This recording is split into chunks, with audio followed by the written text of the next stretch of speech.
نحمدہ و نصلی علی رسولہ الکریم۔ برادران اسلام، کیا رسول کریم صلی اللہ علیہ وسلم پر جادو ہوا تھا؟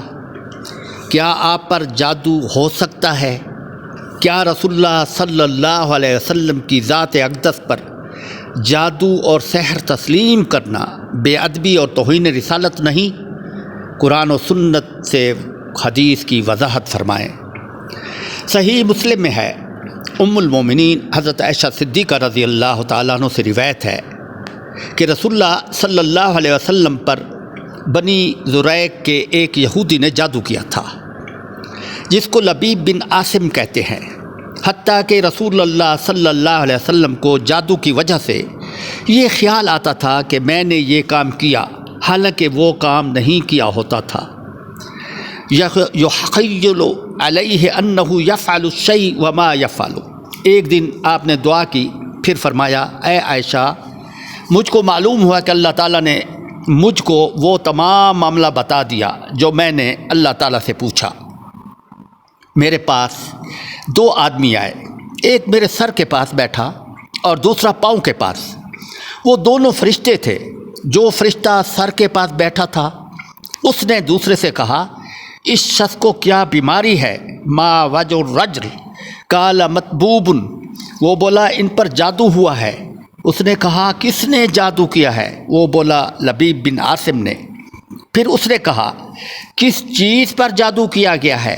وہ بولا، آپ کی کنگھی پر اور ان بالوں پر جو کنگھی سے جڑے ہوئے تھے، اور نر کھجور کے بالوں کے غلاف پر، یعنی کھجور کی چھال پر۔ پھر فرشتے نے کہا، یہ کہاں رکھا ہے؟ دوسرا فرشتہ بولا، ذی اروان کے کنویں میں۔ حضرت عائشہ صدیقہ رضی اللہ تعالیٰ نے فرمایا، پھر رسول اللہ صلی اللہ علیہ وسلم نے اپنے چند اصحاب کے ساتھ اس کنویں پر آپ تشریف لے گئے۔ آپ نے فرمایا، اے عائشہ، قسم خدا کی، اس کنویں کا پانی ایسا تھا جیسے مہندی کا گدلا پانی، اور وہاں کے درخت کھجور کے ایسے تھے جیسے شیطان کے سر ہوں۔ حضرت عائشہ فرماتی ہیں، میں نے عرض کیا، یا رسول اللہ، آپ نے اس کو جلا کیوں نہیں دیا؟ یعنی وہ بال اور کنگھا وغیرہ جو نکلے تھے۔ آپ نے فرمایا، مجھ کو اللہ تعالیٰ نے شفا دی، اچھا کر دیا۔ اب مجھے برا معلوم ہوا کہ لوگوں میں شر و فساد پیدا کروں، اس لیے میں نے حکم دیا کہ وہ کنواں گاڑ دیا جائے۔ امام مسلم نے اس حدیث کو صحیح مسلم میں روایت کیا ہے۔ اس طرح اس حدیث کو امام بخاری رحمۃ اللہ علیہ نے 7 مختلف ابواب میں ذکر کیا ہے۔ سند کے لحاظ سے یہ حدیث صحیح ہے، لیکن اس حدیث کے متن میں علماء کو بہت بڑے اشکال ہیں۔ اصول حدیث کی روح سے سند کے ساتھ متن حدیث کو بھی چیک کرنا ہوگا، جانچ پڑتال کرنی ہوگی کہ کہیں حدیث کا قرآن مجید سے کہیں ٹکراؤ تو نہیں پایا جاتا، رسول کریم صلی اللہ علیہ وسلم کے مقدس نام سے منسوب حدیث میں کہیں غلطی تو نہیں۔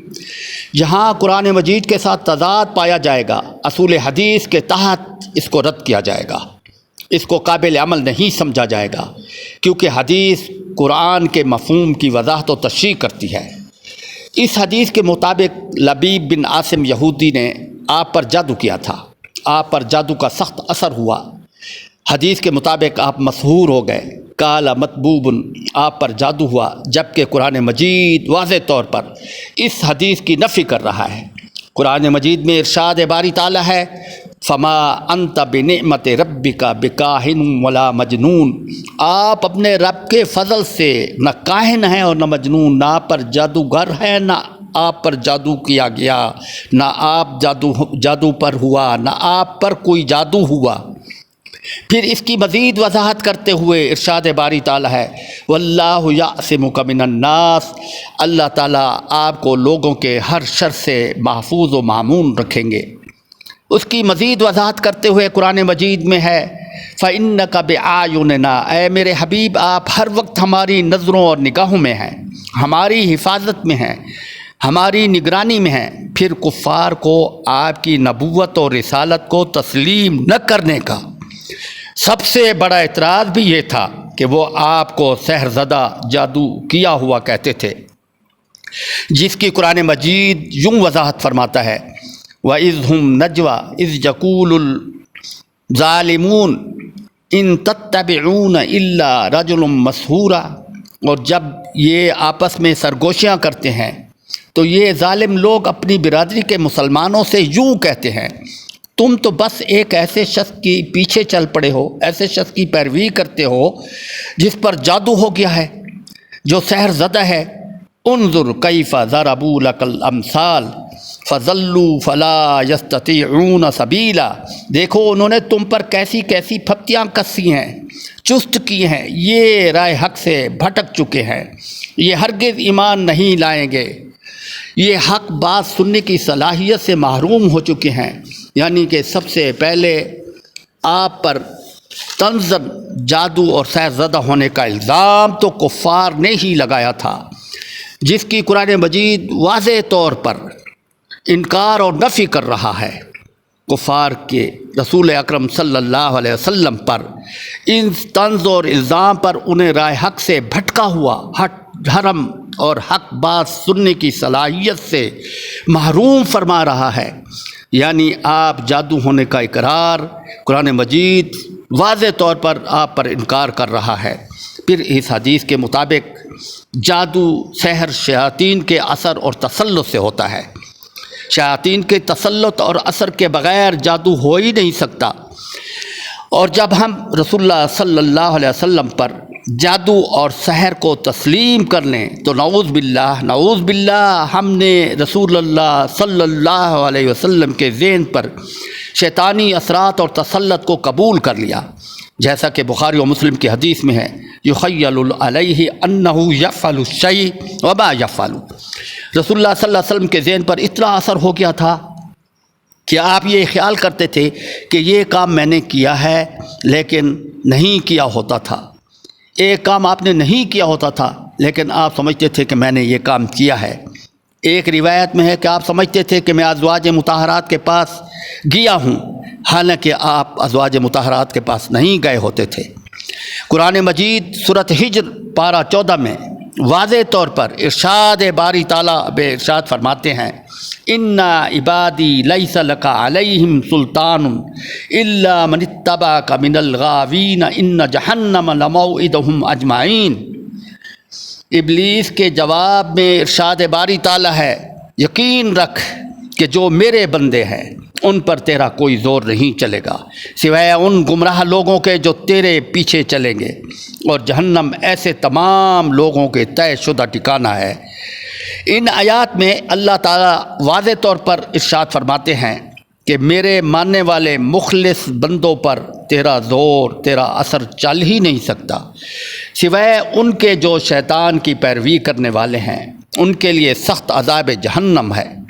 حدیث شریف میں ہے جس کا مفہوم یہ ہے کہ غزوہ خیبر کے موقع پر ایک یہودی عورت نے آپ کی دعوت کی تھی، اس نے کھانے میں زہر ملا دیا تھا، جن صحابہ کرام نے یہ کھانا کھایا وہ شہید ہو گئے، آپ کو اللہ تعالیٰ نے زہر کے اثر سے محفوظ معمون رکھا تھا۔ اس طرح غزوہ نجد کے موقع پر آپ ایک درخت کے نیچے دوپہر کے وقت آرام فرما رہے تھے، ایک مشرک آیا، اس نے اپنا ہاتھ میں تلوار لے کر پکارا کہ اب آپ کو مجھ سے کون بچائے گا؟ آپ نے بڑے اطمینان سے فرمایا اللہ۔ یہ سنتے ہی کافر پر لرزہ طاری ہو گیا اور تلوار ہاتھ سے گر گئی۔ اس طرح آپ نے ارشاد مبارک ہے، آپ نے ارشاد فرمایا کہ ایک دفعہ شیطان میری نماز میں اثر انداز ہونے کی کوشش کی، میں نے اسے پکڑ لیا، میں نے چاہا کہ اسے باندھ دوں تاکہ صحابہ کرام اس کو دیکھیں، لیکن میں نے اسے چھوڑ دیا۔ جیسا کہ اللہ تعالیٰ فرماتے ہیں فَإِنَّكَ بِأَعْيُنِنَا، آپ ہر وقت ہماری نظروں میں، ہماری نگاہوں میں، ہماری حفاظت میں ہیں۔ اسی طرح اس حدیث پر ایک اعتراض یہ بھی ہے کہ امام احمد بن حنبل رحمۃ اللہ علیہ مسند احمد میں فرماتے ہیں کہ آپ کے ذہن پر جادو کے اثر 6 ماہ تک قائم رہا، آپ مسحور رہے۔ اگر آپ پر جادو کے اثر کو مان لیا جائے اور اس عرصہ اور مدت میں جو قرآن و سنت کے احکامات آپ پر نازل ہوتے رہے تو اس جادو کے اثرات کے تحت وہ تمام قرآن و سنت کے احکامات مشکوک ہو جائیں گے۔ اثر کی وجہ سے قابل قبول نہیں رہیں گے، کیونکہ آیت کے مطابق، حدیث کے مطابق، انہو یفعل الشیء وما یفعل، اگر آپ پر جادو مان لیا جائے تو کفار کو جنگ و جدال کی ضرورت ہی کیا تھی۔ ان کے لیے آسان ترین ذریعہ یہ تھا کہ وہ آپ کے ذہن پر نعوذ باللہ جادو کر کے دعوت و تبلیغ سے روکے رکھتے۔ علاوہ ازیں متن حدیث میں بڑا تضاد پایا جاتا ہے۔ ایک روایت کے مطابق آپ پر جادو کرنے والا لبیب بن عاصم یہودی تھا، دوسری روایت کے مطابق جادو کرنے والا منافق تھا۔ ایک روایت میں ہے کہ آپ کے بالوں اور کنگھے پر جڑے ہوئے بالوں اور کھجور کی چھال پر جادو کیا گیا۔ دوسری روایت میں آپ کی تصویر مجسمے پر سوئیاں چبوئی دی گئی اور دھاگے کے پر 7 گرہ لگائی گئی تھی۔ ایک روایت میں وہ چیزیں نکالی گئی تھیں، دوسری روایت میں لوگوں کے فتنہ و فساد کی وجہ سے نہیں نکالی گئی تھی۔ ایک روایت میں وہاں دفن کر دی گئی تھی، دوسری روایت کے مطابق کنویں ہی کو بھی دفن کر دیا گیا تھا، بند کر دیا گیا تھا۔ حالانکہ بنی زروان کا ایک ہی کنواں تھا جس سے پانی لیتے تھے، کنویں کی بندش سے زیادہ مسئلہ پیدا ہوتا۔ امام ابن حجر عسقلانی نے اس روایت پر بہت سے اشکال پیدا کیے ہیں، بہت سے اشکال اور اعتراضات اٹھائے ہیں، جبکہ امام ابو بکر جساس نے اس حدیث کو ماننے سے انکار کیا اور فرمایا کہ جس نے یہ روایت بنائی ہے اس نے رسول اللہ صلی اللہ علیہ وسلم کی شان کو داؤ پر لگایا ہے۔ واللہ عالم بالصواب۔ ویڈیو کو سبسکرائب فرما کر دوستوں احباب کو بھیج کر ثواب دارین حاصل کریں۔ وآخر الدعوانا الحمد للہ رب العالمین۔